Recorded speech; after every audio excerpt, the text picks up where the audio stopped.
Hey, look, guys, I really enjoyed these few videos I made at Woodbine as Woodbine season came to an end. If you haven't seen the first one, I really encourage you to go back and check it out. But in this second one, I really had a great conversation with some great men, and I encourage you to check it out and go deep into this video and check it out even more and listen to what these guys are saying because it's very crucial to the industry of horse racing.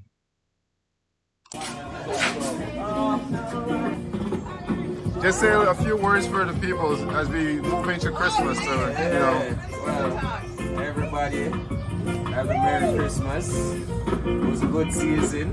I would like patches of Hulahan. Patches. That was big. And I must say, it was a good, very, very good year. Very productive year. How's he doing? Oh, he's on the farm right now. Enjoying the farm life. Yeah. You come back next year? As a 4-year-old. He did all this damage as a 3-year-old. How'd you get so lucky to be working with this horse? And when Big Boy was 2 and 3, I used to have him too. Oh, nice. And then I got into trouble. Although his wins in the big track was supposed to be me by 5 years. He was a champion. Kudos, you got it. So then I come back and get a nice one. Get more pieces. Yes.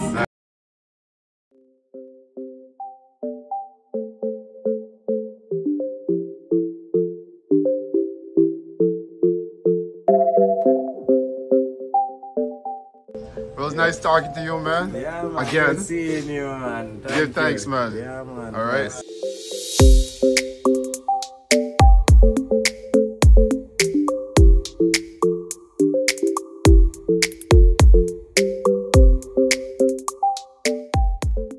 Man, this is dark.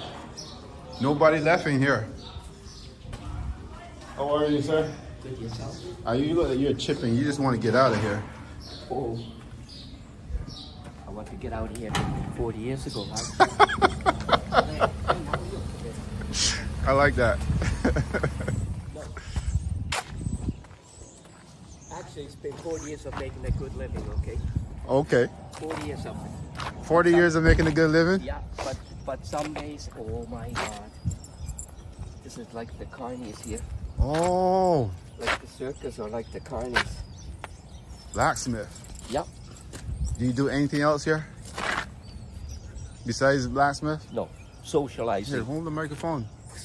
No, socializing. Socializing. Yeah. You know, the other blacksmith, Ed, Ed? he's a good talker too. It seems like all the blacksmiths just can have a good conversation. We're just happy guys, eh? But we better get you in. No, we're just happy guys. But yeah, I've been here for 40 years. What's your name? Charlie. Charlie.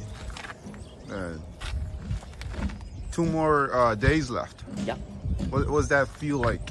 2 more days. I'm just gonna put a mic here. That's all. Let's take pick you up. No, well, after this, we just go to the farms, right?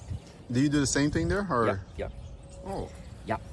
this is a great operation. Hunter and jumpers, polo ponies, anything. It's all the same. Just putting the shoes on, Yeah, so putting the it's the shoes same on. thing. Yeah. Just different shoes. Instead of aluminum, we use steel shoes.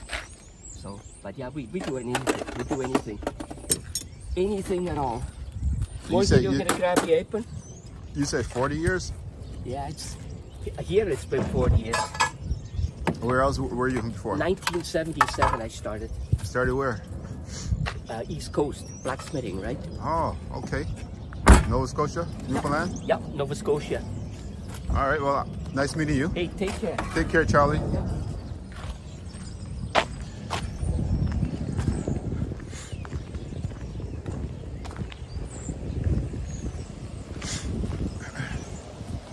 Hello. Very quiet.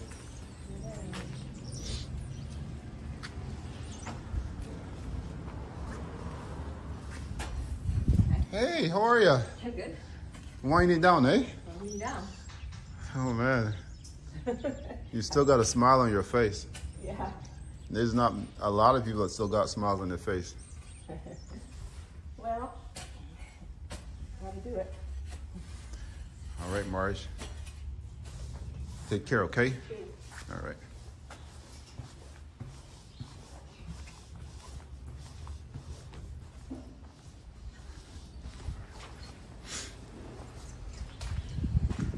I hope I can find my car by the time I'm done here, because I don't even know where I'm going right now. Really do hope I can find this car. Quiet in some places like a ghost town, and other places people are a little bit excited, hoping that they can get a little bit of change before they go. So I'm gonna pop my head in here and see if there's anyone in here.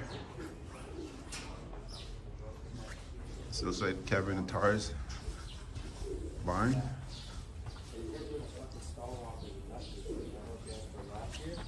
Hi guys. What's going on, Tom? Oh. The guy is a superstar, yeah? Yeah, he is a superstar. I spoke with him earlier. Upcoming superstar, yeah? Upcoming? I wasn't expecting to see anyone in here, but I said I'm just gonna poke my head in and see if there's anyone in. Yeah. Yeah, any and everything really. The year is almost done. What does that feel like for you? You happy? You sad? I'm a bit neutral to it, to be honest. I don't really have an opinion. I kind of like being here, to be honest. Gonna miss seeing this guy around. This guy right here, you know. So you wish it wasn't ended? I wish that we could just start over again already. You know what I mean? I wish it not ending, but I wish it started right now. I wish I could just go again. You know, last time you spoke, you really got some big plans. I do have for big the future. plans. That is true. This guy got some really big, humongous plans. I do have some big plans. I think it's because of him. He puts it in my brain. You know that? This guy? He plants them in my brain. Is that what you do to the young generation? Young generation? That's good. It's called motivational speaking. No. I mean, listen, I want to say this is the only guy in the world that will sit here and tell you constantly, you go, never stop. What did you say to me today? What did you say to me today? I don't remember. Outside. You don't remember it. No. You said, we're walking, and then I said, I was tired of spinning. He's like, remember, always go. Always go. It's not go, it's consistent. Remember, consistency breeds result. That's right. I often hear a lot of guys say that. You gotta be consistent. I got lucky. What are you consistent with? You show up every day. I show up every day. Yeah, and Is that it? you're constantly learning. So that's the key, really, for this operation. He's No, a different operation personally, because I'm not really, you know, I do my own little thing around here, you know, and he does his own little thing, but it's kind of like a little, he gets a sneak peek into my kind of life. I get a sneak peek into his, and he tells me what to do, and I gotta do it, you know? I learn from it, because I'm the best. I think at least. I think I'm the best. I think I'm the best groom on the track. I truly believe that. I'm not going to argue with you. No, because people might say that I'm crazy and stuff like that, but no one's going to work harder than me. But hang on a second. But if you say you're the best, is it showing with results? Are your horses winning? I had 6 wins this year, you know. I came second in the Ontario Fashion. That's pretty good. I had 2, I got a double back-to-back race once. I won 4 races this year with one horse called Lantan Lady. She's on the program actually, top earner. I mean, hey, first year grooming 5 by myself, by the way. And I'll be honest, one of the reasons horses win is you work hard with them. It doesn't matter if you have you can have a nice horse and you have a shit groom, but if you have a horse and you work hard on the horse is gonna run. I learned that from him. What kind of work do you put into the horses? What kind of work you put into the horses? Yeah. The start of this year, I really didn't know much, to be honest with you. But I was next to him, and he had a horse he took care of, and I watched him, and I see what he would do every morning. He'd come out the stall, he'd stretch their legs, you know, he would sit there, every little thing about the horse he knew. The horse is happy. And you can tell the horse is happy when you're around it. And when certain people are around certain horses, you can just kind of tell the horse is different, has a different mindset because that person's around it. And when I watched him groom a horse, I seen the horses that would go into his stall, they would flip. Their mindset would flip. They start being a little. It would focus, kind of. You know what I mean? They would get more focused on what they're doing, and I try to replicate that. I may not be there yet, but I think I'm getting there. Denton, I think he's really he's been watching you for a Yeah, while. and me. I would say I tell everyone. I don't care who it is. Everyone I talk to about him, I tell everyone. I promise you, this guy, because of him, I think I'm gonna be able to succeed. Truly, I truly believe that. Well, that's good. It's a good attitude to take. You really like the horses. You really like the game, huh? I like the horses, but I think if you want to make it here, you have to surround yourself with people that know what they're talking about, know what they're doing. So I tend to surround myself with people that know what they're talking about, so that I eventually can know what I'm talking about and do a good job.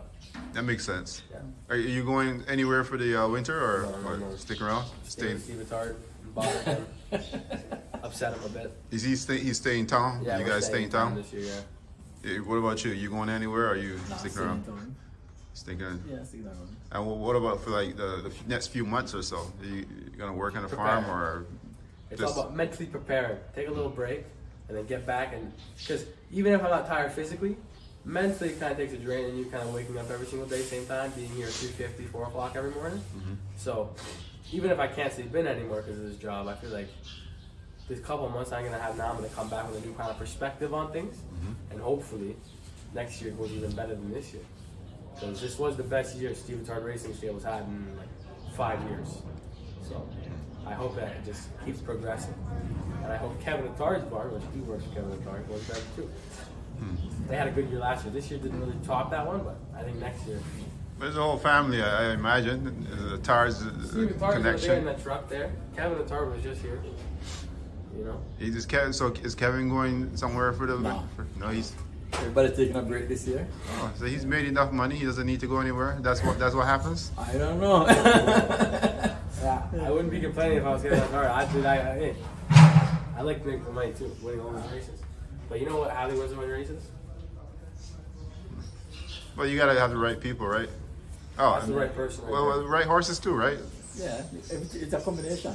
You think all horses have very closeness in terms of speed, but there's something that puts them over the edge, or you think definitely there's outstanding horses? No, it's just like athletes. You have some people can run fast, some people can't run. That's just natural of life. So acceptance. So you Yes. accept it as it is, Yeah. You know what I mean? and then you put them in the right spots. Your right spot. Yeah. You know what I mean? Also about training them, because sometimes you could have a horse that may not be showing a lot of talent for one person, because you're not looking at that horse for what it's actually good at. But if you have someone that looks at a horse and say, hey, I know this horse is good. I'm going to find out what makes this horse click. You find that, the horse is going to run way better. That's why I think a good groom is important, because a good groom can tell when a horse is off, and a good groom can tell when a horse is on. You know what I mean by that? So you can tell if your horse is ready to go when the horse isn't ready to go. So you just kind of tell by the way they act. But that takes a good groom, because some grooms can just come here, well, I'll put on a bandage, I'll sweat a horse, you know, I'll do this, I'll do that. But a good groom's not going to take the time to notice the little things. You know what I mean? Like, and that's where he came in for me, because the little things matter, and they add up over time. It can be just like how you wash your buckets, how you do your shed row, how you interact with the horse. So really, so washing a bucket really is a I truly big deal. believe, yeah, because of him, I watched him. He changed my perspective on things. I promise you that. Like So- I say this and it sounds so crazy. So he's kind of like a perfectionist. I think it's not a perfectionist. It's not about that. It's about giving the horses what you want back. You know what I mean? You know what? I can describe it for you. And I always say this. Would you drink out of a dirty mug? No. That's the same. Go closer to the microphone. If not, it might be a little bit fuzzy. Yeah. So, but you're right. of That course. makes a lot of sense. So if you wouldn't drink out that dirty mug, why are you gonna make your ass drink out that dirty bucket? True. It doesn't make sense. You see some groups who just come in, you spritz the bucket out, and then that's it. No, But that's because they're just doing it for the job. for the money. Money. For the Right. money. So that separates a lot of grooms. That separate the man from the boys. You know what I mean? Yeah. But that's even if you're a basketball player, that's what Kobe Bryant always tell you. He always said it. You got to show up. You got to do the simple things. Simple things, the hard things will just fall in place. You come every morning. You get your buckets properly clean, your stars properly clean, your ass properly, everything. Do you think that sometimes people take the living factor out of the animal, that these animals deserve to be treated well and they're not machines? I think in big operations, it's kind of run more like a like a steady train to keep go, and it takes a certain it takes good grooms to kind of keep the horses leveled and like keep them happy, keep them like, hey, I'm still a horse. I'm not just a business. You know what I mean? I think like horses, sometimes people trying to think, oh, they just go, but really, if you have a groom that's in that with the horse, in the stalls, you're working on, you're rubbing the horse, you're taking care of the horse, you're giving the horse like candy or carrots all the time, making it happy, then the horse is gonna realize that's a horse. I'm gonna run because I'm happy. A lot of times when I speak with people, they say, you know, as you grow, you get more horses. Sometimes it's tough to keep up with all the animals, right? Yes, and that's where good people really come in. Because to be frank, so Kevin here. Kevin went to the Breeders' Cup the other day. He leave me in charge. He don't have to peeping over me. Like, you know, we don't even sometimes we talk once a day. You know, just call him once a day after training and said, okay, this went this, everything went according to the plan, and that's it. He never called me and said, why this thing done? Because he know he's not here, he's getting it done as though he want it. You know it's gonna get done. Yeah. You know it's gonna get done properly. Properly. And that's separate. Oh, you know, I wanted to ask you about that because, like, I noticed, like, for training, I imagine you want to be a trainer pretty soon. Having a good combination, say a good groom assistant, a good team, how important is that for your operation? Unbelievable.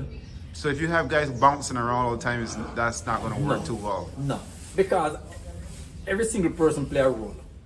I'm not the exercise rider. He's not. He's an exercise rider, groom, art walker.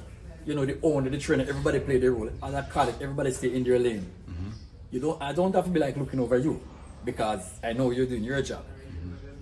You know, so that's main. So that's the key. Yeah, that's the key. When everybody do their job, you know, you still don't have money overlook things, but plenty of time, sometimes when you have so many horses, things will miss, things will fall through the cracks. But that's why you have a groom. That's the groom know the horse best.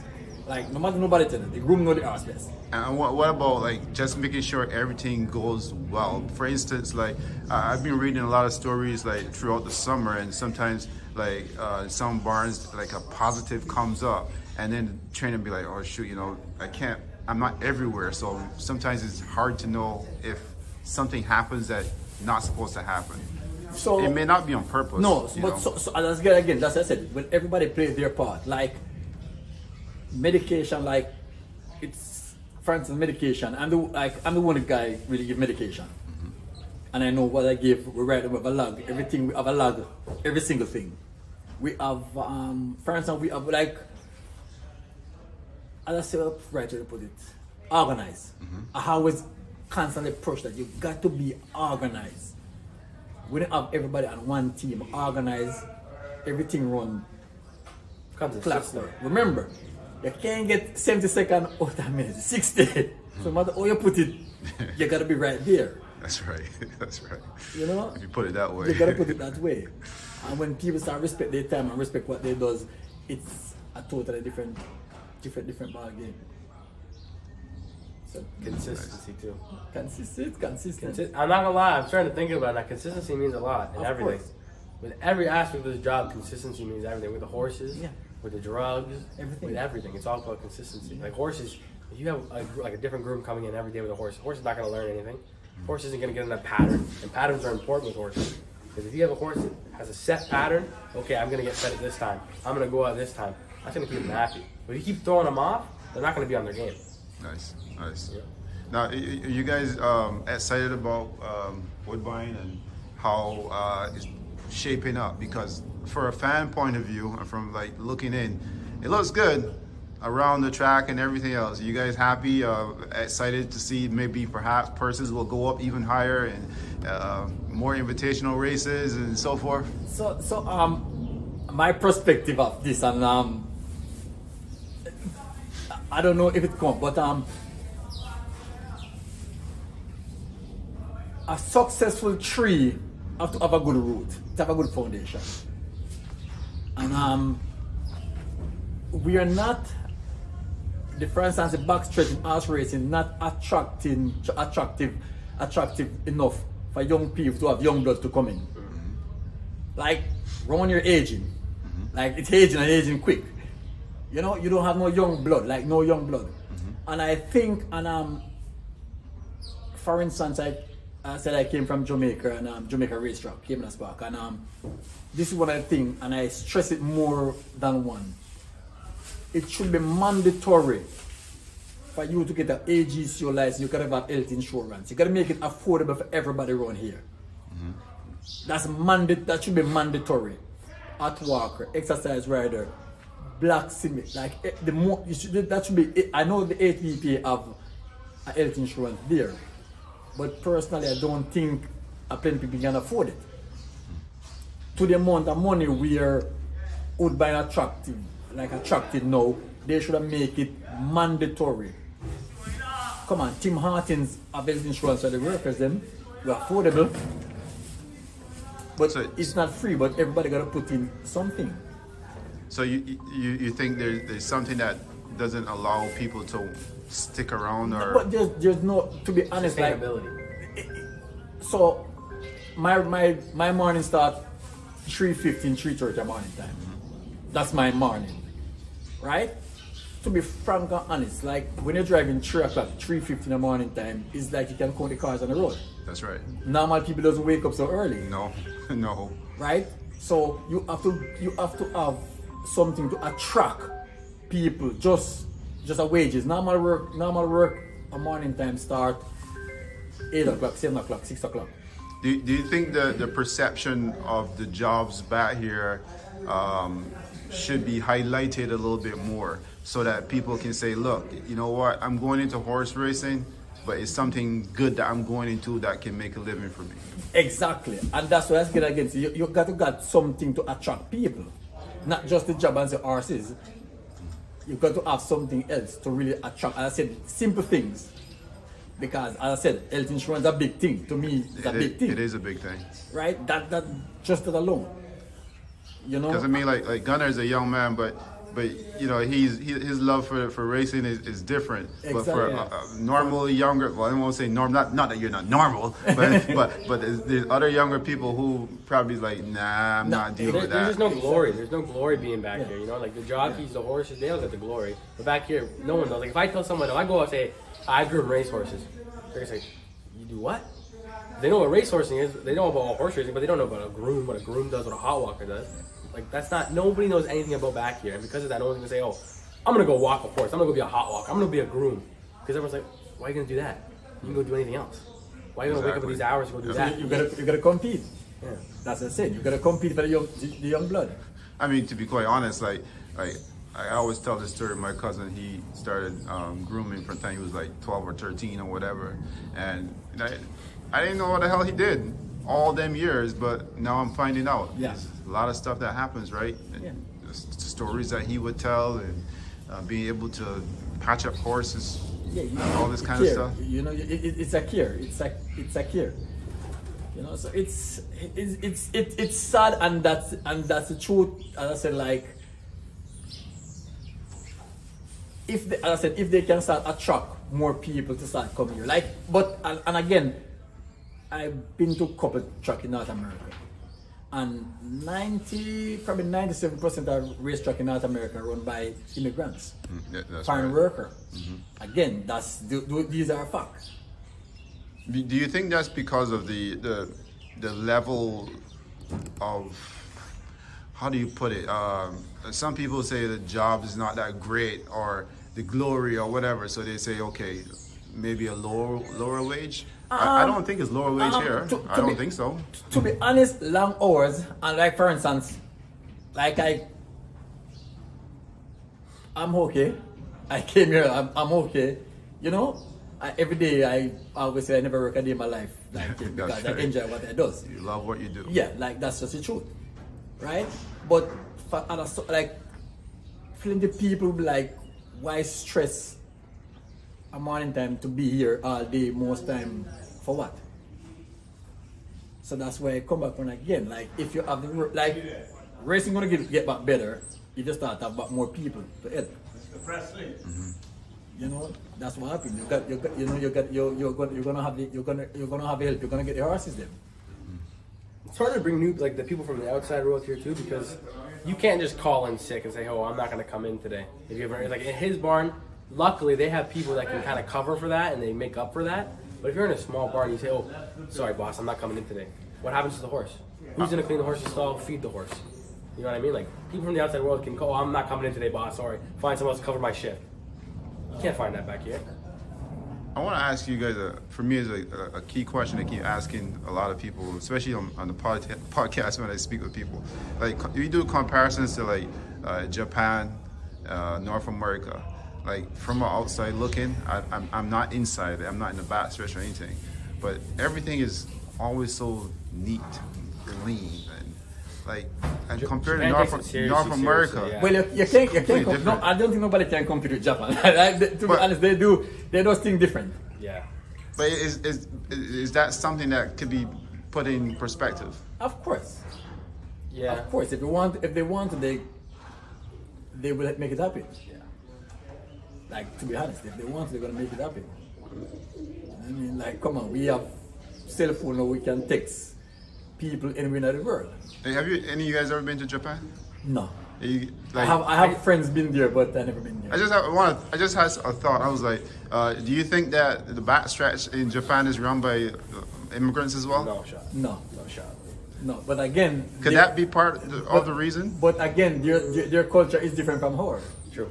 Very different. Their culture. And okay, I'm gonna give you a scenario. I'm gonna laugh about this. So as I said, I'm from Jamaica, and the Jockey Club Association set it up where. Sorry. Yeah, the Jockey Club. They set up when they formed the organization. Everybody get a percentage. Believe me.